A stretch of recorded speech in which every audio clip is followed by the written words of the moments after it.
Hello guys, कैसे हैं आप लोग सब। आ, मुझे लग रहा है सब मस्ती होंगे क्योंकि कल आ गया है एसबीआई क्लर्क का नोटिफिकेशन।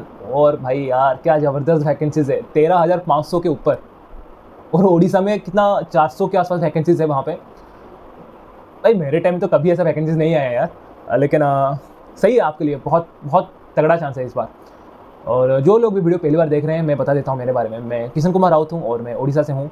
फिलहाल मैं अभी एयरपोर्ट अथॉरिटी ऑफ इंडिया में एज ए जूनियर एग्जीक्यूटिव काम कर रहा हूँ। और लास्ट ईयर मैंने एसबीआई क्लर्क और आईबीपीएस क्लर्क क्लियर किया था। आईबीपीएस पीओ में फेल हुआ हूँ, एसबीआई पीओ में बहुत बार फेल हुआ हूँ। उसके रिगार्डिंग में मैं बहुत सारे वीडियोस भी डालूंगा।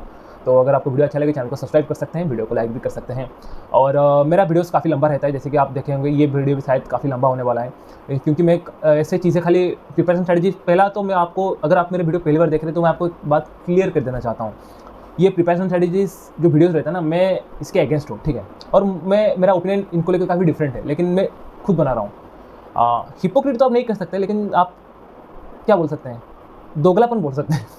नहीं, बात ऐसा है कि अगर आप यूट्यूब में देखेंगे ना तो ऐसे वीडियोस के ऊपर ही व्यूज़ आते हैं और मुझे 10,000 सब्सक्राइबर्स चाहिए, तो इसलिए मैं ये वीडियोस बना रहा हूँ। और मेरे पास कुछ है भी नहीं बनाने के लिए। हाँ, लेकिन ऐसा नहीं है कि प्रिपरेशन स्ट्रेटजीज में मैं आपको ऐसा कोई फॉर्मूला दूंगा यहाँ पे। मैं जो भी बोलता हूँ मैं पूरा डिटेल में बोलता हूँ कि इसको मैं क्यों कर रहा हूँ, ठीक है। जैसे कि मैं अगर आपको बोल रहा हूँ ना कि आप मैं अगर यहाँ पे बोल रहा हूँ कि मैंने ये किया था, मैंने इसको क्यों किया था, मैं पूरा डिटेल में बताता हूँ। तो मेरा वीडियोस काफ़ी लंबा रहता है, ठीक है। मैं पूरा यहाँ पे अपना एक्सपीरियंस शेयर करता हूँ। तो एसबीआई क्लर्क का नोटिफिकेशन आया है कल 13,500 का। और मैं यहाँ पे एक बिगिनर लेवल से स्टार्ट कर रहा हूँ कि जैसे कि कोई एक एस्पिरेंट है जो पहली बार अभी एसबीआई क्लर्क का एग्जाम दे रहा है। तो मैं ये मानता हूँ कि जो एस्पिरेंट है वो इससे पहले आईपीएस क्लर्क सारे एग्जाम दे चुका होगा, तो उसका बेसिक अभी काफ़ी स्ट्रॉन्ग हो गया होगा। मुझे ऐसा, मैं ये मानता हूँ कि उसका बेसिक जो है मैथमेटिक्स, क्वांट, रीजनिंग, इंग्लिश, तो उसका स्ट्रॉन्ग हो चुका होगा ऑलरेडी। उसने मैथमेटिक्स या फिर इंग्लिश हो या फिर रीजनिंग हो, उसका सिलेबस उसने ऑलरेडी कंप्लीट कर चुका है, मैं ये मानता हूँ। तो जैसे कि अभी स्टार्ट करते हैं प्रीलिम्स के ऊपर। मैं अगर अपनी बात बताऊँ ना, मैंने एसबीआई क्लर्क मेरा तीसरा बार में जाके निकला, ठीक है। पहले बार मैंने दिया था एसबीआई क्लर्क, मेरा पहला एग्जाम था 2021 को, मैंने प्रिपरेशन स्टार्ट किया था। तो मेरा उस टाइम पे कितना 66 मार्क्स आए थे प्रीलिम्स में, कट ऑफ गया था उड़ीसा में 82। उसके बाद मैंने लास्ट 2022 में दिया था, मेरा स्कोर आया था 76.75 और कट ऑफ गया था 77, जस्ट 0.25 से मैं अटक गया था प्रीलिम्स में। और लास्ट ईयर मैंने छत्तीसगढ़ से भरा था और मेरा स्कोर आया था 79, और छत्तीसगढ़ का कट ऑफ काफ़ी कम जाता है तो 62 गया था। और मेरा उड़ीसा का कट ऑफ भी क्लियर हो गया था प्रीलिम्स का, लेकिन मैंने छत्तीसगढ़ से ही भरा था। और मेंस भी मेरा क्लियर हो गया, कितना कट ऑफ गया था 78 की 79। छत्तीसगढ़ में मेरा आया था 81.25। हालांकि मेरा उड़ीसा का कट ऑफ क्लियर नहीं हुआ था, लेकिन अब वो उसका भी एक अलग ही रीज़न है। मेरा एसबीआई क्लर्क मेंस का एग्जाम एनालिसिस वीडियो आप चाहे तो उसको देख सकते हैं। तो मैं ये चीज़ें आपको क्यों बता रहा हूँ मेरे बारे में, क्योंकि मैं आपको ये नहीं, मतलब मैं ये नहीं चाहता कि आप समझे कि मैंने एक ही बार में एग्जाम निकाल दिया, ठीक है। तो स्ट्रगल से भाई मेरे में 3 साल मुझे लग गए भाई एक एग्जाम निकालने के लिए, और वो भी दूसरे डिफरेंट स्टेट से, अपने स्टेट से भी नहीं। तो मैं भी कोई मतलब इतना बहुत बड़ा पहुंचा हुआ आदमी भी नहीं हूँ, मैं बस एक रैंडम एस्पिरेंट ही हूँ। और मेरा मेन मानना ये था कि मुझे प्रीलिम्स क्लियर करना था, उसके बाद मुझे मेंस के लिए इतना मुझे डर नहीं लगता। तो मैं पहले आपको स्टार्टिंग से प्रीलिम्स के बारे में बताता हूँ। तो मुझे क्या लगता है, आपको पता होगा प्रीलिम्स में 100 मार्क्स के क्वेश्चन आते हैं, क्वांट में आता है 35 मार्क का, रीजनिंग में 35 मार्क का और इंग्लिश में 30 मार्क का, जहाँ पे आपको ईच सेक्शन के लिए 20 मिनट मिलता है, 1 घंटा टोटल रहता है। तो मुझे लगता है कि प्रीलिम्स एक ऐसा चीज़ है ना जहाँ पे ये काफ़ी इंपॉर्टेंट चीज़ है कि आप कौन सा क्वेश्चन को लीव करें, क्योंकि प्रीलिम्स में आपको मैक्सिमम से मैक्सिमम क्वेश्चन अटेम्प्ट करने रहते हैं। मेरा यही है, जैसे कि मैं क्वांट की बात करता हूँ, क्वांट मैंने कैसे प्रिपेयर किया था। जैसे कि मुझे लगता है कि अगर आप ये वीडियो देख रहे हैं तो आप लोगों ने क्वांट का सिलेबस कंप्लीट ऑलरेडी कर चुके होंगे। तो आप जैसे लोग होंगे जो काफ़ी कॉन्फिडेंट भी होंगे क्वांट को लेकर कि नहीं उनका सब कुछ हो गया है, तो वो लोग क्या कर सकते हैं, वो लोग रिवीजन कर सकते हैं, मॉक्स दे सकते हैं बहुत सारे। और जिन लोगों का एक एक सब्जेक्ट चुक गया होगा तो वो आप लोग कोई टीचर को फॉलो कर सकते हैं। तो यहाँ पे मैं आता हूँ टीचर्स के ऊपर। मुझे लगता है कि ऐसे बहुत सारे आप में से लोग हैं जिनका क्वांट थोड़ा वीक होगा और वो लोग किसी टीचर से फॉलो पढ़ रहे होंगे, लेकिन वो वहाँ पे समझ नहीं पा रहे। तो इसमें साइकोलॉजी क्या रहता है ना, जैसे कि यूट्यूब में कोई एक बहुत बड़ा टीचर है, ठीक है, और उसके काफ़ी ज़्यादा सब्सक्राइबर्स हैं, काफ़ी ज़्यादा व्यूज़ आते हैं। और आपने कोई एक जैसे कि आपने परसेंटेज नाम का चैप्टर सर्च किया, तो आपका उसका वीडियो आपको पहले रिकमेंड हुआ, ठीक है। आपने वो वीडियो के ऊपर क्लिक किया और आपने वहाँ पे कमेंट्स पढ़े, सारे पॉजिटिव कमेंट्स थे। तो आपने सोचा कि नहीं वीडियोस देखेंगे क्योंकि व्यूज़ भी ज़्यादा है, कमेंट्स भी काफ़ी पॉजिटिव हैं। तो आपने वो वीडियो देखा, लेकिन आप समझ नहीं पाए अच्छे से। तो उस टाइम पे मुझे लगता है कि मोस्ट ऑफ द एस्पिरेंट्स ये सोचते हैं कि नहीं यार, इस टीचर से सारे लोग अच्छे से समझ गए लेकिन मैं समझ नहीं पा रहा, तो वो डर जाता है। मुझे लगता है कि एस्पिरेंट यहाँ पे, मुझे लगता है कि ये मेरा ओपिनियन है, डर जाते हैं। लेकिन मैं ये मानता हूँ कि इसमें ना आपकी कोई गलती है ना इस टीचर की कोई गलती है, क्योंकि मुझे लगता है कि वाइब मैच होना एक टीचर के साथ काफ़ी ज़्यादा मैटर करता है यहाँ। और यूट्यूब जो है ना, यूट्यूब एक है समंदर है, भंडार है भाई ज्ञान का। अगर आप एक टीचर से समझ नहीं पा रहे हैं ना, तो आप कोई दूसरे टीचर से जाइए, या फिर दूसरे से समझ नहीं पा रहे हैं तो तीसरे से। आप बिल्कुल कमेंट मत पढ़िए कि बाकी कोई दूसरा लोग समझ रहा है। जैसे कि मैं अगर एक टीचर से कंफर्टेबल हूँ, मैं समझ रहा हूँ, इसका मतलब ये नहीं कि आप भी उनसे कंफर्टेबल हो या फिर आप भी उनसे समझो। तो आप क्या कर सकते हैं, आप ये trial and error method try कर सकते हैं। आप ट्राई करिए, एरर आ रहा है, आप समझ नहीं पा रहे हैं, दूसरे पे चाहिए। ऐसा भी हो सकता है कि जैसे कि आप किसी, जैसे कि 3 टीचर हैं ए बी सी, आपने ए से पढ़ा एक चैप्टर, आपको समझ आ गया, लेकिन आप जब दूसरा चैप्टर ए से पढ़ने जा रहे हैं तो वहाँ पे आपका फ्रीक्वेंसी मैच नहीं कर रहा, तो आप शिफ्ट कर सकते हैं बी टीचर पे, और बी टीचर से आपका वो दूसरा वाला चैप्टर आप अच्छे से पढ़ सकते हैं। और कोई एक दूसरा चैप्टर है, आप कोई दूसरा चैप्टर कोई दूसरे टीचर से पढ़ सकते हैं जहाँ पे आपका डाउट अच्छे से क्लियर हो रहा हो। तो मेरा क्या मानना है कि स्पेशली क्वांट को लेकर ना आप थोड़ा ज़्यादा डायनामिक बनिए। आप कोई एक सिंगल ऑप्शन के ऊपर मत रुकिए। आप समझ रहे हैं मैं क्या बोल रहा हूँ? मेरा भाई मानना है कि अगर आप क्वांट, मैं मानता हूँ कि ऐसे ही करके आप क्वांट को, आप आपका जो कॉन्सेप्ट है ना, ज़्यादा अच्छे से क्लियर कर सकते हैं। तो ये रहा, मैं कॉन्सेप्ट की बात कर रहा हूँ, कैसे कॉन्सेप्ट आप क्लियर करें। कॉन्सेप्ट क्लियर करना और एग्जाम में क्वेश्चन अटेम्प्ट करना दोनों अलग अलग चीज़ें होते हैं। मेरा क्या होता है ना, मेरा कॉन्सेप्ट सारे क्लियर है, लेकिन मेरा स्पीड काफ़ी स्लो है। तो उसके लिए आप कैसे क्या कर सकते हैं, उसका मुझे लगता है कि खाली एक ही ऑप्शन है, जो है प्रैक्टिस मॉक्स लगाना। जितना मॉक्स लगा सकते हैं आप लगाइए, वो सबसे बेस्ट होगा। क्योंकि मैं अपने बारे में बात करूँ तो मैं ज़्यादा इतना मॉक्स लगाता नहीं, मैं सच्ची बता रहा हूँ, मैं यहाँ पे बोलते देता हूँ, लेकिन मैं एमटेक भी कर रहा था उस टाइम पे, तो मुझे ज़्यादा इतना टाइम मिल नहीं रहा था। और उसके बाद कभी कभी ये भी मैंने बोला ना, क्वांट में जो भी हो कि काफ़ी इंपॉर्टेंट होता है, क्वांट और रीजनिंग में काफ़ी इंपॉर्टेंट होता है कि आप कौन सा क्वेश्चन लीव करेंगे। मैं क्या करता हूँ, मेरे से ये नहीं होता, क्योंकि ये सब मैं जो फेस किया हूँ अपने लाइफ में, अपने एज ए जर्नी, मेरे एज ए एस्पिरेंट, मेरे जर्नी में मैंने जो फेस किया ना, मैं आपको वही बता रहा हूँ कि मेरे साथ हमेशा ऐसा होता है। मेरे लिए यहाँ पे बोलना काफ़ी इजी है, ठीक है, कि आप ये क्वेश्चन को छोड़ दीजिए जो क्वेश्चन आपको थोड़ा डिफिकल्ट लगे, लेकिन एग्जाम देते टाइम ये काफ़ी डिफिकल्ट होता है। मैंने बहुत बार ब्लंडर करके आया हूँ, मुझे लग रहा होगा कि ये क्वेश्चन मैं कर दूंगा, मैं उसको अटेम्प्ट कर लूँगा, वहाँ पे 2-3 मिनट चले जाते हैं और मेरा अटेम्प्ट कम हो जाता है ऑटोमेटिकली। तो इसमें आप कुछ भी नहीं कर सकते, आप ये सबकॉन्शियस माइंड में रख सकते हैं कि हाँ, मुझे क्वेश्चन जो डिफिकल्ट क्वेश्चन आएगा बीच में, क्योंकि वो डाल देगा 35 में से, आप वहाँ पे 35 क्वेश्चन नहीं करके आ सकते। वहाँ पे 2-3 क्वेश्चन ऐसा वो देगा ना, जो बूमर बोलते हैं उसको आपको लगेगा कि आप इजीली कर सकते हैं, लेकिन वो टाइम टेकिंग होता है थोड़ा। तो वो क्वेश्चन को आइडेंटिफाई करके 30 सेकंड के अंदर छोड़ना, वो काफ़ी इंपॉर्टेंट होता है, जो कि मैं मानता हूँ। तो वो आप कैसे प्रैक्टिस कर सकते हैं ज़्यादा, आप जितना ज़्यादा मॉक्स लगाएंगे उतना अच्छा है। जितना ज़्यादा मॉक्स लगाएंगे आपका क्या बोलते हैं उसको, आपका उस सब्जेक्ट के ऊपर ना उतना अच्छा ही होल्ड आएगा। तो ये मेरा मानना है एक क्वांट को लेके। उसके बाद हम रीजनिंग के ऊपर चलते हैं। और यहाँ पे मैं जो भी बोलता हूँ ना, मैं अपने पर्सनल ओपिनियन बोल रहा हूँ, ठीक है। रीजनिंग के लिए मैंने क्या किया था ना, मैंने रीजनिंग, मुझे वो एक सब्जेक्ट लगता नहीं, ठीक है। मैं ये मानता हूँ कि रीजनिंग जो है वो है वे ऑफ थिंकिंग। तो आप लोग ऑलरेडी बहुत सारे रीजनिंग के पेपर दे चुके होंगे, और आप लोग में से बहुत सारे अच्छे अटेम्प्ट, बहुत स्कोर भी किए होंगे दूसरे सारे एग्जाम्स में। लेकिन जो रीजनिंग रहता है उसमें आप कैसे सोचते हैं वो ज़्यादा मैटर करता है। तो आप कोई टीचर को यहाँ पे फॉलो कर सकते हैं अगर आपका मन है क्वेश्चन प्रैक्टिस करने के लिए। लेकिन मैं ये मानता हूँ कि रीजनिंग का अगर कुछ सीखने वाला चीज़ है रीजनिंग में, तो वो है कोडिंग डिकोडिंग नहीं, तो वो है क्या इनइक्वालिटी में आपको थोड़ा सीखना रहता है, और क्या बोलते हैं उसको, सिलॉक्स, हाँ, सिलॉक्स में आपको थोड़ा सीखना रहता है। ये 2 चीज़ें रहते हैं जहाँ पे आपको थोड़ा वो मतलब सीखने वाला चीज़ रहता है कि आपको क्या क्या करना है वहाँ पे। लेकिन बाकी और कोई चैप्टर नहीं है जहाँ पे आप कुछ सीख सकें। जैसे कि कोई एक पजल हो, पजल में आपको सारा डाटा दिया रहता है, तो वहाँ पे आपको आके कोई टीचर क्या पढ़ाएगा। जैसे कि ए के नीचे बी बैठा है, बी के 2 सीट ऊपर सी बैठा है, सी के 3 सीट नीचे डी बैठा है, तो इसमें आपको क्या सीखना है, कुछ नहीं। यहाँ पे आपको एक ही चीज़ के ऊपर फोकस करना है, वो है वर्डिंग, कि क्या बोल रहा है, उसको कैसे, कहाँ पे आप उसको कैसे सोच सकते हैं, कैसे आप उसको अटेम्प्ट कर सकते हैं। तो मैं ये मानता हूँ कि अगर आप ये अपने खुद से करें ना, पहले शायद आपको 5-6-7 मिनट लगेगा एक मतलब पजल को सॉल्व करने के लिए, क्लर्क लेवल का। लेकिन आप जब धीरे धीरे आगे जाएंगे, जितना ज़्यादा प्रैक्टिस करेंगे, तो वो शायद 5-6 मिनट से कम होकर 3-2 मिनट भी हो सकता है, ठीक है। इसमें मैं ये रीजनिंग में भी मैं ज़्यादा इतना कुछ फोकस नहीं किया, मैंने बस एक ही चीज़ फॉलो किया, वो है प्रैक्टिस। आप प्रैक्टिस कर सकते हैं बहुत ज़्यादा। और लेकिन रीजनिंग में भी काफ़ी एक वही चीज़ है, मैंने जो बोला था, क्वेश्चन को आपको वहाँ पे लीव करना है, क्योंकि बीच बीच में कभी वो एक, जैसे कि मैं बता रहा हूँ ना, मैं लास्ट ईयर IBPS को प्रीलिम्स दिया था, जो मैंने दिया था, उसमें मैंने रीजनिंग में मैंने सिर्फ 13 क्वेश्चन अटेम्प्ट किए थे आउट ऑफ 35, 13 क्वेश्चन। क्योंकि वहाँ पे मैंने एक ब्लड रिलेशन का क्वेश्चन पिक किया था, और वो उसमें मैंने शायद 6 से 7 मिनट दिए, वो मेरे से बना ही नहीं, बिल्कुल बना ही नहीं, 3 मार्क्स कुछ लाया ही नहीं, और बाकी टाइम ही मेरे खत्म हो गए। वहाँ पे वो ईगो पे बात, अरे नहीं यार, मैंने इसको अटेम्प्ट किया, मेरे से बन क्यों नहीं रहा, तो ये बात वहाँ पे हो गया था, लेकिन नहीं हुआ मेरे से। यहाँ पे भी बहुत काफ़ी इंपॉर्टेंट है कि आपको कौन सा क्वेश्चन लीव करना है। तो रीजनिंग भी एक चला गया, और उसके बाद आता है इंग्लिश। और इंग्लिश जो है ना, मुझे लगता है कि ये एक काफ़ी बड़ा डिसाइडिंग फैक्टर रहता है बैंकिंग एग्जाम्स के लिए।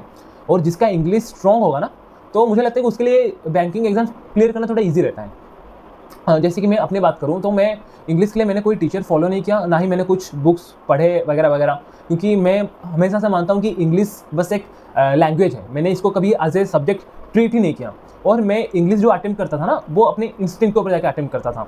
और इंग्लिश मैं बचपन से मैं मूवीज़ देखता आता हूँ, Hollywood English movies, Korean, Indonesian, सारे मूवीज़ टीवी सीरीज़ में देखता था, और वो मैं सबटाइटल के साथ देखता था। इवन साउथ मूवीज़ में देखता था ओरिजिनल लैंग्वेज में, और वो सबटाइटल के साथ। मुझे डब्ड देखना बिल्कुल अच्छा नहीं लगता। तो मैं जब वहाँ पे देखता था ना, तो मैं इंग्लिश हमेशा रीड करता था, क्योंकि मुझे एक टीचर बोले थे अपने बीटेक कैरियर में कि जब तुम मूवीज़ टीवी सीरीज़ देख रहे हो ना, सबटाइटल्स नीचे को रीड करो, तो वहाँ से तुम्हारा इंग्लिश का नॉलेज तुमको पता भी नहीं चलेगा, लेकिन सबकॉन्शियसली तुम्हारा इंग्लिश का नॉलेज काफ़ी इंप्रूव होता है वहाँ पे। तो मुझे लगता है कि वो मुझे काफ़ी हेल्प किया था।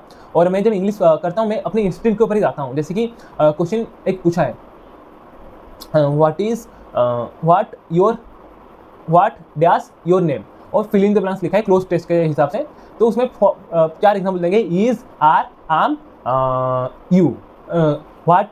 उसमें आपको एक ऑप्शन चूज करना है, तो आप यहाँ से खुद चूज करिए कौन सा आंसर सही रहेगा। ईज रहेगा, क्योंकि बेसिक इसमें मैं कुछ ग्रामर नहीं लगा था कि यूज क्या आएगा। मैं ये नहीं सोचा कि व्हाट आर योर नेम क्यों नहीं होगा, व्हाट आम योर नेम क्यों नहीं होगा, मैं ये बिल्कुल नहीं सोचा। मुझे बस लग रहा है कि हाँ, व्हाट इज योर नेम ही होगा, क्योंकि ये मुझे बस पता है क्यों नहीं होगा। मुझे ये नहीं पता क्यों नहीं होगा, बस मुझे पता है कि यही होगा, ठीक है। तो मैं इंग्लिश हमेशा अपने इंस्टिंक्ट के ऊपर जाता हूँ, और मैं बिल्कुल सजेस्ट नहीं करूँगा कि आप इस तरीके से इंग्लिश को करिए, लेकिन मैं हमेशा आपको ये बोलूँगा कि आप इंग्लिश में मैक्स टू मैक्स अटेम्प्ट करिए, ठीक है। मैंने इतने सारे बैंकिंग एग्जाम दिए हैं, और सारे एग्जाम से मैंने इंग्लिश में, स्पेशली प्रीलिम्स में ना, 100% अटेम्प्ट करके आया हूँ सारे एग्जाम्स में। प्रीलिम्स में मैंने कभी इंग्लिश एक क्वेश्चन नहीं छोड़ा। हालांकि शायद हाँ, एक एग्जाम में मैंने 1-2 शायद लीव किया होगा, लेकिन उससे ज़्यादा नहीं। तो मैं हमेशा सजेस्ट करूँगा आप इंग्लिश को फुल अटेम्प्ट करिए, और आपको अगर इंस्टेंट लग रहा है ना कि इसमें ये आंसर ये सही होगा, तो आप बिल्कुल जाइए।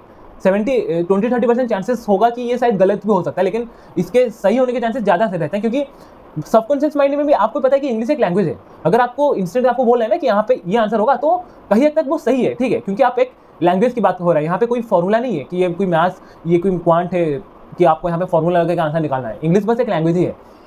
और इंग्लिश में क्या रहता है, इंग्लिश में रीडिंग कॉम्प्रिहेंशन रहता है, और पैराजम्बल्स आते हैं, क्लोज टेस्ट आते हैं। पैराजम्बल थोड़ा डिफिकल्ट रहता है, बीच बीच में एक क्वेश्चन डिफिकल्ट रहता है, जहाँ पे मेरा भी काफ़ी ज़्यादा गलत हुआ है, लेकिन मैं मोस्टली अटेम्प्ट उसको कर देता हूँ। जो मेरा इंस्टेंट बोलता है मैं उसी हिसाब से अटेम्प्ट करता हूँ। रीडिंग कॉम्प्रिहेंशन में मैं क्या करता हूँ, पहले मैं क्या करता था, पूरा पारा रीड करता था, उसके बाद मैं क्वेश्चन अटेम्प्ट करता था। लेकिन उसके बाद मुझे लगा कि ये शायद थोड़ा ज़्यादा टाइम टेकिंग है, ठीक है। तो मैंने उसके बाद क्या किया, मैंने पहले क्वेश्चन रीड किया, उसके बाद पैराग्राफ के अंदर मैंने उसका आंसर ढूंढा। तो ये थोड़ा लक के ऊपर आ जाता है कि कभी कभी मुझे वो आंसर इंस्टेंटली मिल जाता है, और कभी कभी नहीं मिलता। लेकिन इसमें ये रहता है कि मुझे पूरा पैराग्राफ पढ़ने की भी जरूरत नहीं है, लेकिन ये भी थोड़ा रिस्की है फिलहाल तो। लेकिन मैं दूसरा वाला ही ट्राई करूँ, लेकिन आपके लिए क्या सही है आप वो कर सकते हैं। बाकी most of the time reading comprehension में वोकैब्स भी आ जाते हैं, तो उसमें भी आप 2-3 क्वेश्चन आराम से बना सकते हैं।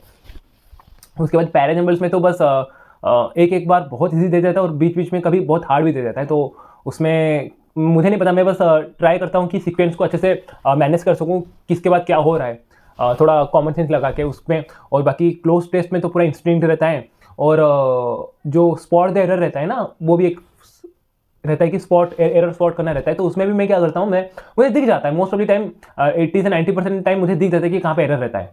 तो उसमें जैसे कि मैंने बोला my name are Kishan Kumar Raut, इसमें बोलेगा कि एरर क्या पे है, दिख रहा है आर एरर है, तो मुझे पता चल जाता है इंस्टेंटली कि हाँ यही यहाँ पे गलत है। उसके बाद लेकिन मैं आपको एक बात बोलूँगा, जैसे कि आप इंग्लिश में मॉक्स लगा रहे हैं बहुत ज़्यादा, ठीक है। मॉक्स में आपका इंग्लिश काफ़ी वीक है, आपने मॉक लगाया, और मॉक में आपके शायद 30 में से 14 क्वेश्चन सही रहे और 16 क्वेश्चन गलत हो गए। आपका वहाँ पे जो 16 क्वेश्चन, जो पहले आप देखिए जो क्वेश्चन के लिए आप पूरा श्योर थे, ठीक है, जैसे कि 14 में से आप 10 क्वेश्चन के लिए पूरा श्योर थे कि 10 क्वेश्चन सही होंगे ही होंगे। मैं इनके लिए बोल रहा हूँ जो जिनका इंग्लिश काफ़ी वीक है, तो 10 क्वेश्चन को आप छोड़ दीजिए, बाकी जो 20 क्वेश्चन हैं, ठीक है, आप उसका सॉल्यूशन देखिए कि उसमें क्या हो रहा है, वो क्वेश्चन मैंने क्यों गलत किया, अगर सही भी हुआ तो क्यों सही हुआ। तो मुझे लगता है कि ये भी काफ़ी हद तक एक आपको हेल्प करेगा इंग्लिश को इम्प्रूव करने के लिए। और ये रहा प्रीलिम्स के लिए। और अगर मेंस की बात करें, मेंस में मुझे लगता है कि मेंस और प्रीलिम्स काफ़ी मतलब डिफरेंट है अपने आप से। मेंस पूरा पोलर ऑपोजिट है प्रीलिम्स से, मैं ये मानता हूँ। जैसे कि प्रीलिम्स में क्या रहता है, आपके पास टाइम कम रहता है और आपको क्वेश्चन ज़्यादा अटेम्प्ट करने रहते हैं, लेकिन मेंस में पूरा मैं मानता हूँ कि पूरा ऑपोजिट है। आपके पास टाइम सफिशिएंट है वहाँ पे मेंस में रहता है, लेकिन आपको ज़्यादा यहाँ पे क्वेश्चन अटेम्प्ट करने नहीं रहते हैं। आपको मैथ्स के लिए शायद 40 मिनट्स 45 मिनट्स मिलेंगे, रीजनिंग के लिए भी 45 की 50 मिनट्स ऐसा कुछ मिलेगा। और उसमें आप अगर आप 20-22 मार्क के भी स्कोर कर रहे हैं तो वो मोर देन एनफ है आपको एग्जाम क्लियर करने के लिए।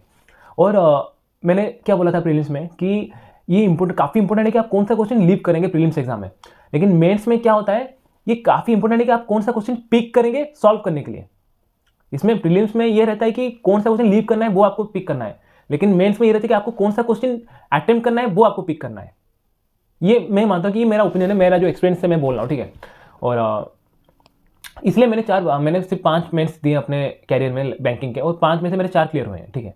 क्योंकि मैं हमेशा यही करता था, मेरे लिए लगता था कि सबसे इंपॉर्टेंट मुझे यही क्वेश्चन पिक करना है, क्योंकि मेंस में आपको वहाँ पे जैसे कि क्वांट रहेगा 60 मार्क का, आपको वहाँ पे 60 मार्क नहीं लाना है, आपको बस 20-22 मार्क ले आए बहुत ज़्यादा रहता है वहाँ पे, और उसके लिए आपको सफिशिएंट टाइम भी मिलता है 45 मिनट्स। आप आराम से जाके क्वेश्चन पढ़िए, वहाँ पे देखिएगा, वो डुएबल क्वेश्चन वहाँ पे देते भी होंगे एग्जामिनर्स। वहाँ पे 30-35 मार्क का क्वेश्चन है जो काफ़ी डिफिकल्ट रहता है, ऐसा नहीं कि बन नहीं पाएगा, बन पाएगा। और कोई ऐसे बहुत सारे एक्सेप्शनल भी स्टूडेंट्स होते हैं जो बना भी देते हैं, लेकिन हमको वो एक्सेप्शनल नहीं बनना है ना, वो उनका नंबर बहुत कम रहता है, लाखों में शायद 100-200 ऐसे होंगे जो पूरा आराम से बना देंगे, उनको कोई डिफिकल्ट नहीं होगा। आप मेजोरिटी पे जाइए, मेजोरिटी के लिए 20-22 स्कोर करना भी काफ़ी डिफिकल्ट रहता है, इवन 15 स्कोर करना भी काफ़ी डिफिकल्ट रहता है। तो यहाँ पे मैं क्वांट की बात कर रहा हूँ, आपका कॉन्सेप्ट क्लियर होगा पूरा अच्छे से, और आप क्या कर सकते हैं, आप maths to math question practice कर सकते हैं, और जो भी सारे डुएबल क्वेश्चंस होते हैं ना, आप उसको प्रैक्टिस करिए। मोस्टली मॉक्स आप लगा सकते हैं, लेकिन मोस्टली मैं सजेस्ट करूंगा कि आप यूट्यूब में वीडियोस देख सकते हैं, और कोई एक फैकल्टी आपको ऐसे मिलेंगे ना जो काफ़ी डिफिकल्ट क्वेश्चंस कराते हैं। मैं आपको ये सजेस्ट करूँगा कि आप ऐसे फैकल्टी से दूर रहिएगा जो काफ़ी डिफिकल्ट क्वेश्चन कराते हैं, जिसको सॉल्व करने के लिए आधा घंटा लग जाता है, क्योंकि वो रियल एग्जाम में पूरा पॉइंटलेस है। अगर आप क्वेश्चन कर रहे हैं जिसको सॉल्व करने के लिए आपको मिल रहा है मतलब आधा घंटा लग रहा है, और उसके बाद रिस्क भी है कि आप जो बना रहे हैं आप पूरा श्योर नहीं कि वो सही होगा कि गलत होगा, तो इससे अच्छा है कि आप ऐसा क्वेश्चन करें ही ना। ऐसा क्वेश्चन आएगा तो आप उसको नमस्ते करके निकल जाएगा वहाँ से। तो ये मेरा मानना है।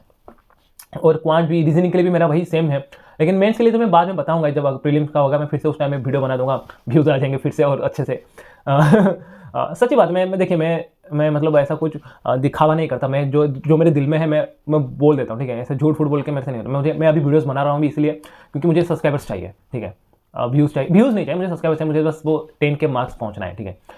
उसके बाद हाँ, जो सबसे इंपॉर्टेंट चीज़ है मेंस में, सबसे इंपॉर्टेंट चीज़ है, देखिए क्वांट, रीजनिंग, इंग्लिश में आप मार्क्स ले आएंगे, क्योंकि इंग्लिश में ज़्यादा कोई डिफरेंस रहता नहीं प्रीलिम्स में मेंस में, भाई सेम टाइप के क्वेश्चन है, बस थोड़ा लेवल अप रहता है बना, लेकिन पैटर्न ऑलमोस्ट सेम ही रहता है पूरा इंग्लिश का।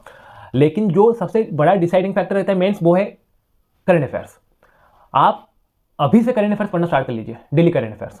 दिसंबर हो गया, दिसंबर 1 से आप शायद आपने अभी दिसंबर का नहीं पढ़ा होगा। मैं मानता हूँ कि जैसे कि जनवरी महीने में जनवरी में एग्जाम होगा शायद, जनवरी लास्ट वीक को और फरवरी लास्ट वीक को लोग मेंस कर देंगे, तो आप लोग एटलीस्ट 3 महीने, नवंबर, दिसंबर, जनवरी, 3 महीने का करंट अफेयर्स पढ़िए। हालांकि शायद आप में से नवंबर का करंट अफेयर्स किसी ने पढ़ा नहीं, तो आप अभी से स्टार्ट कर सकते हैं। आज 16 तारीख है, 45 डेज का आप करंट अफेयर्स पढ़ेंगे और आगे 45 डेज का पढ़ना है। तो आप क्या कर सकते हैं अभी से, आप जैसे कि कल 18 तारीख है, ठीक है, आप कल पढ़ेंगे, दिसंबर 18 का करंट अफेयर्स देखेंगे, उसके साथ साथ नवंबर 1 का भी करंट अफेयर्स देख लेंगे।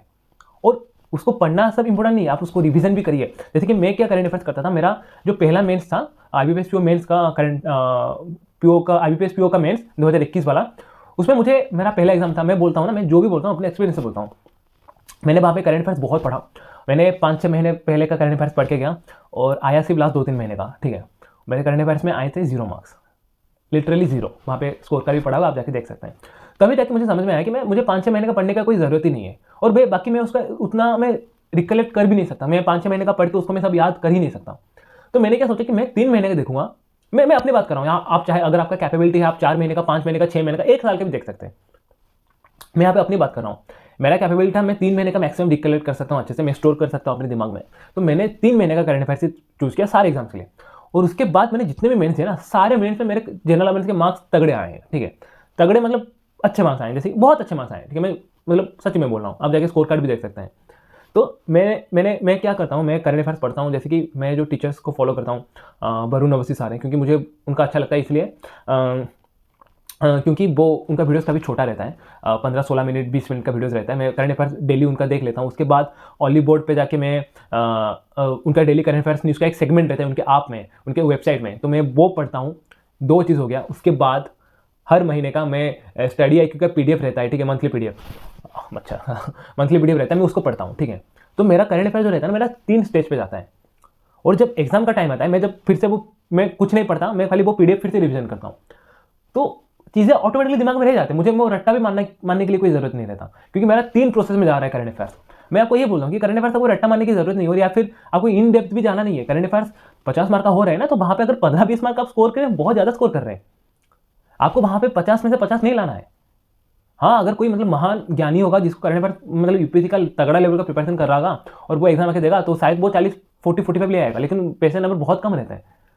जैसे कि 13,000 लोग अगर एग्जाम क्लियर करेंगे ना, 13,000 में से शायद 100, 200, 300 मैक्स टू मैक्स में, मतलब सबसे मैक्सिमम पॉसिबल केस बोल रहा हूँ, शायद 200 के 300 लोग होंगे जो शायद 30 से ऊपर रखे होंगे करंट अफेयर्स में, ठीक है, मैं बोल रहा हूँ, ये सच है। लेकिन आप 15-20 स्कोर कर रहे हैं ना, बहुत ज़्यादा है, तो 3 महीने के करंट अफेयर्स में वो इनफ हो जाएगा। मैं बस यहाँ पे अपना ओपिनियन बता रहा हूँ, लेकिन यहाँ पे बहुत सारे जो मैं मानता हूँ कि टीचर्स लोग ऐसे होते हैं, बहुत सारे जो बच्चों को डराते हैं यार, बहुत डराते हैं, मैंने देखा है। करंट अफेयर्स ऐसे है, आप 6 महीने का पढ़ो, बना नहीं होगा। क्यों पढ़ना है 6 महीने का आपको? क्यों? कोई पॉइंट ही नहीं बनता आपको 6 महीने का पढ़ने के लिए। हाँ, अगर आपका कैपेबिलिटी है, आपके पेन ड्राइव, जैसे कि मैं मानता हूँ आपका दिमाग एक पेन ड्राइव है, अगर आपका मतलब 128 GB का पेन ड्राइव है, 2 TB का पेन ड्राइव आप स्टोर कर सकते हैं, पढ़िए बिल्कुल। भाई मेरा दिमाग में 8 GB का पेन ड्राइव है, मैं बस 3 महीने का करंट अफेयर्स याद रख सकता हूँ, मैं 3 महीने का पढ़ता हूँ। आपका 16 GB का है, आप उतना जितना आप ले सकते हैं आप उतना लीजिए, ज़्यादा लालची मत बनिए कि नहीं मुझे। और जैसे कि मैंने किया था, मैंने 2021 वाले मेरे IBPS मेंस में क्वांट जनरल अवेयरनेस में इतना कम आया, क्योंकि मैं फंस गया था। एक टीचर को मैंने फॉलो किया, उसने मुझे इतना घटिया सलाह, इतना घटिया पढ़ाया है, वो पूरा घटिया पढ़ाया था, तो मेरे 0 मार्क्स आ गए भाई। मैं एग्जाम में देख रहा हूँ, मुझे कुछ समझ नहीं आ रहा भाई, मैं तो 6 महीने पहले से पढ़ा था। वो टीचर मुझे पता है क्या पढ़ाया था, उसने मुझे ये भी रट्टा माराया था कि 2024 मतलब 2021 की बात कर रहा हूँ मैं, तब 2021 की, तब वो मुझे पढ़ा रहा था कि 2024 में कहाँ पे होगा एससीओ मीटिंग, 2025 में कहाँ पे होगा एससीओ मीटिंग, 2028 का ओलंपिक कहाँ पे होगा, ये सब रट्टा मारा रहा था वहाँ पे भाई। पॉइंटलेस चीज़, उसको खुद भी पता नहीं रहता क्या एग्जाम में आता है। मैं एग्जाम में जाके देख रहा हूँ, सारे कुछ एग्जाम हुआ था 2022 जनवरी 22 को एग्जाम हुआ था। एग्जाम में क्वेश्चन आए थे in the month of September, in the month of December, in the month of November, सारे क्वेश्चन दिसंबर नवंबर के क्वेश्चन आए थे 2021 के। और मैं जो पढ़ रहा हूँ जाके 3 साल पहले क्या होता, 4 साल पहले क्या होता, 4 साल आगे क्या होगा, 6 महीने 7 महीने पहले क्या हुआ था। पूरा वेस्ट, मैंने पैसा देके खरीदा था भाई, 1500 रुपया देके, पूरा गया पैसा मेरा। इसके बाद इसलिए मैं करंट अफेयर्स, उसके बाद ना मेरा सबसे बेस्ट नेचर क्या है पता है, मैं हमेशा अपनी गलती से सीखता हूँ, हमेशा। मैं आपको भी यही बोलूँगा, आप यूट्यूब में वीडियोस देखिए, मैंने अभी एग्जाम निकाल दिया है, मेरे लिए अभी बोलना काफ़ी ईजी है, पता है, बहुत ईजी है मेरे लिए बोलना अभी। हाँ आप ऐसे कर लीजिए, वैसे कर लीजिए, किसी के लिए जो भी यूट्यूब में वीडियोस अभी बना रहा है ना, उसके लिए बोलना काफ़ी ईजी है, लेकिन डिफिकल्ट है आपके लिए जब करना है, आप ये सब करोगे, ये काफ़ी डिफिकल्ट है। मैं बोल देता ना, हाँ ऐसे ऐसे पढ़ लीजिए, मैंने जो किया ना, मेरे लिए काफ़ी डिफिकल्ट था ये सब। एक आदमी जब कोई जॉब निकाल लेता तब हाँ ऐसा कर लीजिए हो जाएगा, ऐसा कर लीजिए हो जाएगा, लेकिन एस्पिरेंट के दिमाग में जो चलता है ना, वो अलग चीज़ है, वो कोई नहीं समझता, मुझे ऐसा लगता है। तो बस भाई आप किसी के ऊपर मतलब इतना ज़्यादा भरोसा मत करिए, इवन इंक्लूडिंग मी, मेरे ऊपर भी ज़्यादा भरोसा मत करिए, क्योंकि हम सब डिफरेंट है। मैंने जो किया, मैंने जो बोला, वो मैं अपने हिसाब से बोला। शायद मेरे जैसे आप भी होंगे, तो शायद ये आपके लिए भी हेल्पफुल हो, लेकिन मैंने जो बोला अगर आप बहुत सारे करेंगे तो शायद आपको वो हेल्प ना भी करे। आप क्या कर सकते हैं, आप अपने ऊपर भरोसा रखिए, आप देखिए, आप अपने आप को एनालिसिस करिए कि आप कहाँ पे स्टैंड कर रहे हैं, आपका क्या है वीकनेस है, आप क्या मतलब स्ट्रेंथ क्या है, आपका क्या स्ट्रेंथ है, क्या वीकनेस, आप खुद एनालिसिस करिए, खुद देखिए, नहीं मुझे ये करना है, मेरे लिए ये सही रहेगा। मेरे लिए मैं बोल रहा हूँ ना, कैमरा ऑन कर रहा हूँ, वीडियो में आके ब्ला ब्ला ब्ला ब्ला कर दूंगा, कोई भी यूट्यूबर हो, कोई टीचर हो, कुछ भी हो, वो आके ऐसे वीडियो में बोल देगा, लेकिन करना तो आपको ही है। बस वही था। और एक बार मैं और भी बहुत सारी बात बोलने वाला हूँ, ठीक है। देखिए एग्जाम में अभी जो मोस्ट इंपॉर्टेंट चीज़ है ना, वो कोई नहीं बोलता। जैसे कि 13,500 वैकेंसीज हैं, प्रीलिम्स में सिलेक्ट होंगे, लेट्स से कि 10 टाइम्स 1,30,000 लोग सिलेक्ट होंगे प्रीलिम्स में। कटअप जैसे कि लेट्स से कि कोई मतलब हर स्टेट में डिफरेंट कटअप आता है। जैसे कि मैं मान लेता हूँ कि उड़ीसा का कटअप जाएगा 75 पर, मैं एज्यूम कर रहा हूँ, और उसमें से 70 बहुत सारे एस्पिरेंट्स ऐसे होंगे जो 74.75 स्कोर किए होंगे, तो वो क्या बुरे स्टूडेंट्स हैं? जैसे कि मैंने 2022 प्रीलिम्स में 76.75 स्कोर किया था, कटअप गया था 77, तो मैं क्या बुरा स्टूडेंट था? बिल्कुल नहीं। मैं ये मानता हूँ हमेशा, ठीक है, आप भी वही मानिए कि ठीक है गया एग्जाम, इवन 72-73 भी स्कोर कर रहे हैं, बहुत सारे एस्पिरेंट्स ऐसे होंगे, ठीक है, तो वो क्या बुरे स्टूडेंट्स हैं? नहीं, बस दिन नहीं था उस दिन, एग्जाम के दिन उनका लक सही नहीं था, तो उनका काम नहीं किया। मैं बोल रहा हूँ, ठीक है, एग्जाम क्लियर करने के लिए आप जितना पढ़ाई करते हैं ना, उससे कहीं ज़्यादा आपका लक का भी बहुत बड़ा फैक्टर रहता है। और बाकी अभी 1 लाख लोग एग्जाम देंगे मेंस का, उसमें से 13,500 लोग सिलेक्ट होंगे। मतलब 1 से लेकर 13,500 रैंक आ गया। अभी जिसका रैंक आया होगा 13,501 उसका सिलेक्शन नहीं होगा, तो वो क्या बुरा स्टूडेंट है क्या? नहीं ना भाई यार, बस थोड़े मार्क के लिए वो अटक गया, वो बुरा स्टूडेंट नहीं है, बस उसका किस्मत नहीं था उस टाइम पे। ठीक है, आप ये ध्यान में रखिए कि अगर आप ये वीडियो देख रहे हैं कि ऐसा नहीं कि आपका पेपर क्लियर हो जाएगा, नहीं होगा। अभी जैसे कि मैं मानता हूँ कि इस वीडियो के ऊपर 5,000 लोग व्यूज़ देखेंगे, वीडियो देखेंगे, व्यूज़ आएगा 5,000 व्यूज़ आएगा इसमें, लेट्स से 5,000 में से 5,000 लोग क्लियर कर देंगे? नहीं, शायद कोई प्रीलिम्स में थोड़े मार्क्स के लिए अटक जाएगा, शायद उसका कोई प्रीलिम्स क्लियर करेगा लेकिन मेंस में थोड़े मार्क्स के लिए अटक जाएगा। सक्सेस यहाँ पे ऐसा नहीं मिल जाता आपके, उसके लिए मुझे लगता है कि लक का भी होना थोड़ा अच्छा, मतलब बहुत ज़्यादा मायने रखता है। मैं ये पूरा अपना ओपिनियन बता रहा हूँ, ठीक है। लोग बोलेंगे हाँ हार्ड वर्क क्या है, हार्ड वर्क, लोग मुझे भी कमेंट में भाई तुमने हार्ड वर्क किया इसलिए तुम्हारा इतना मतलब मस्त जॉब लगा है वगैरह वगैरह, लेकिन मैं हमेशा मानता हूँ कि हाँ हार्ड वर्क हर कोई करता है भाई, हर कोई करता है हार्ड वर्क, यहाँ पे अकेले नहीं है। जो 13,500 लोग अभी जॉब लेंगे वो लोग खाली नहीं करते, जो 1 लाख लोग आके मेंस देंगे वो भी करते हैं, जो 12, 13, 15 लाख आके प्रीलिम्स देते हैं वो सब करते हैं हार्ड वर्क, ठीक है। बस जो लाइन के उस पर चला जाता है लोग बोलते हैं कि वो हार्ड वर्क करते हैं, जो लाइन के पीछे रह जाते हैं कि लोग बोलते हैं नहीं वो तो नहीं पढ़ाई कराता है वगैरह वगैरह वगैरह वगैरह, ठीक है। एग्जाम क्लियर करने के बाद ही लोग आके बोलते हैं कि हार्ड वर्क, एग्जाम क्लियर करने से पहले कोई आके कुछ नहीं बोलता। और बाकी मैं आपको और भी एक सजेशन दूंगा, यहाँ पे बहुत सारे लोग हैं जो मतलब फालतू का मतलब इन्फ्लुएंस काफ़ी करते हैं, ठीक है। एग्जाम खुद क्लियर नहीं करते, आके फिर वीडियोस बनाते रहते हैं कि ऐसा करो वैसा करो। मैं आपको बिल्कुल सजेस्ट करूँगा कि आप मतलब देखिए हर किसी का ओपिनियन है, मैं ऐसा नहीं, मैं भी खुद जब मेरा एग्जाम क्लियर नहीं होता मैं अपना ओपिनियन बता रहा था, लेकिन लोग यहाँ पे आपको कोर्स बेचेंगे आके वगैरह वगैरह। ऐसा नहीं कि कोर्स बेचना भी गलत है, कि जैसे कि मैं कोई एक आप यूज़ किया मैं अगर उसको बेच रहा हूँ, प्रमोट कर रहा हूँ, तो वो काफ़ी सही है, उसमें कोई गलती नहीं है। लेकिन जैसे कि मैं आज ए का कोर्स बेच रहा हूँ, एक हफ्ते बाद फिर से आके मैं बी का कोर्स बेचूंगा, तो ये गलत बात है, ठीक है। तो आप थोड़ा ऐसे लोगों से दूर से बच के रहिएगा, ठीक है। आपको जो अच्छा लगेगा आप ट्राई कर सकते हैं, हर चीज़ हर आप में आपको जाके फ्री मॉक टेस्ट मिलेगा, आप वहाँ से चेक करिए। अगर आपको उस मॉक का मतलब इंटरफेस अच्छा लगा, आप वो मॉक ले सकते हैं, आप अपने से ट्राई करिए, आप किसी और के ऊपर भरोसा मत करिए। और उसके साथ साथ लक का जो फैक्टर है ना वो भी काफ़ी ज़्यादा मैटर करता है। तो आप बस मैं आपको यही बोलूँगा, आप अच्छे काम करिए, पुण्य कमाइए, तो आपके साथ अच्छा ही होगा।